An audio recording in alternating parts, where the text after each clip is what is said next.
Dios les bendiga, queridos hermanos de Teología Paulina. Quiero compartir con ustedes un pequeño video con relación al anticristo y el movimiento LGTBI. Es muy importante que nosotros entendamos la razón espiritual de por qué este grupo tiene tanto poder, cada día adquiere más poder, y cuál debería ser el verdadero papel de la iglesia con relación a este grupo, porque ciertamente creo que nos estamos equivocando en nuestra forma de actuar. Cuando se está celebrando el mes de la diversidad, veo yo más noticias en el pueblo cristiano contra esta población que la misma población LGTBI más.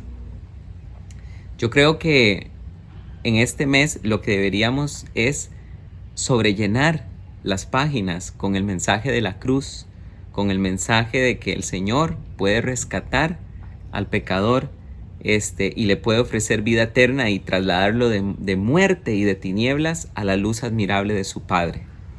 Creo que ese es el verdadero camino. Recordemos que el Evangelio es poder de Dios para salvación, no el criticar, sino el verdadero Evangelio. Y el verdadero Evangelio es presentar a Jesucristo crucificado y ciertamente resucitado. Ese es el que tiene poder para hacer cambiar a una persona. No las críticas e indignación que a veces sentimos porque un municipio levantó una bandera o porque una institución estatal levantó una bandera y empezamos a denunciar eso. ¿Hacia dónde va eso? Eso no va a ningún lado. En la Biblia hay un personaje muy interesante que recibe muchos nombres en la Biblia. En el libro de Daniel se le llama el desolador, en Apocalipsis se le llama la bestia, Pablo lo llama el hijo de la perdición, el hijo de la iniquidad, y el apóstol Juan lo llama en sus cartas el anticristo. Y este personaje, de él se viene hablando desde aún antes de Cristo, de su aparición. Y el apóstol Juan dice lo siguiente en 2 de Juan capítulo 2 versículo 18, dice Juan lo siguiente: niñitos, ya es la hora postrera, y según habéis oído que el anticristo viene, así han surgido ahora muchísimos anticristos, por los cuales sabemos que es la hora postrera. Entonces vemos que bíblicamente hablando habrá muchos anticristos a lo largo de la historia del cristianismo. Antíoco Epífanes IV, Nerón, fueron algunos de estos anticristos. Sin embargo, hay un anticristo, ¿verdad? Hay muchos anticristos, pero viene el anticristo. Y es interesante que el apóstol Juan nos habla acerca de la religión del anticristo, porque la Biblia dice en 1 de Juan capítulo 4, versículo 1 en adelante, dice: amados, no creáis a todo espíritu, sino probad los espíritus, si proceden de Dios o no. Porque muchos falsos profetas han salido al mundo. En esto conoced el Espíritu de Dios. Todo espíritu que confiesa que Jesucristo ha venido en carne es de Dios. Y todo espíritu que no confiesa a Jesús no es de Dios. Y este es el del anticristo, del que habéis oído que viene y ahora ya está en el mundo. Como podemos ver, qué interesante, porque la Biblia dice que todo espíritu que confiesa que Jesucristo ha venido en carne es de Dios, y todo espíritu que niega la encarnación de Jesús, dice la Biblia que es el espíritu del anticristo. Y esto es muy interesante porque esto nos está hablando de la religión del anticristo. Solo hay una religión que reconoce la aparición del Cristo pero niega su encarnación. Por ejemplo, es interesante que el Islam, que viene más o menos 600 años después de Jesús, 570 años después de Jesús, reconoce la persona de Jesucristo, por ejemplo, reconoce su encarnación, su nacimiento virginal, etcétera, etcétera. Pero hay algo muy interesante del gnosticismo, y es que el gnosticismo negaba que el Cristo se había encarnado y afirmaba que el Cristo había aparecido en la tierra, pero que nunca se encarnó. Esto era porque para los gnósticos el mundo físico era malo.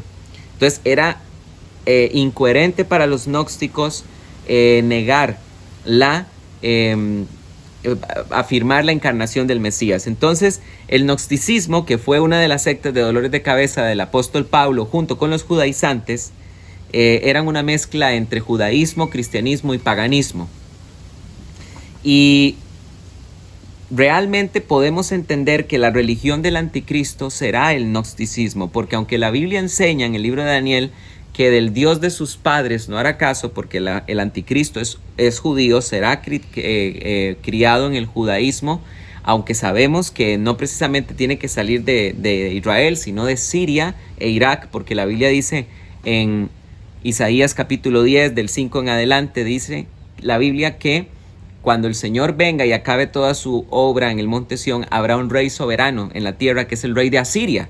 Esa es la actual Siria e Irak. Pero bueno, ya para terminar, estamos viendo que este personaje que saldrá de esas dos naciones, de cualquiera de esas dos naciones, y que abandonará su religión ancestral, el judaísmo, y que abrazará el gnosticismo. Hay algo muy interesante relacionado con la religión del anticristo y el movimiento LGTBI, que es un movimiento que viene a hablar de la diversidad del género, de la transmutación del género, donde una persona puede tener géneros fluctuantes y todas estas cosas. Es interesante que uno de los evangelios gnósticos, llamado el Evangelio de Tomás, en el dicho 114, que es un evangelio gnóstico escrito en el siglo III, no lo escribió Tomás, pero bueno, eso es una pseudoepigrafía, una falsa escritura. Es interesante que dice esta porción, el Evangelio de Tomás. Dice: Simón Pedro les dijo: que María salga de entre nosotros, pues las mujeres no son dignas de la vida. Y Jesús dijo: he aquí yo la empujaré a que se haga varón, para que llegue a ser también un espíritu viviente semejante a nosotros. Los varones, pues, toda mujer que se haga varón entrará en el reino de los cielos. Vemos ahí el transgénero, el pasar de un género al otro. Esta es una idea antigua que era propia del gnosticismo. Y el gnosticismo hoy en día tiene nombre y apellido. Sí, se llama ideología de género.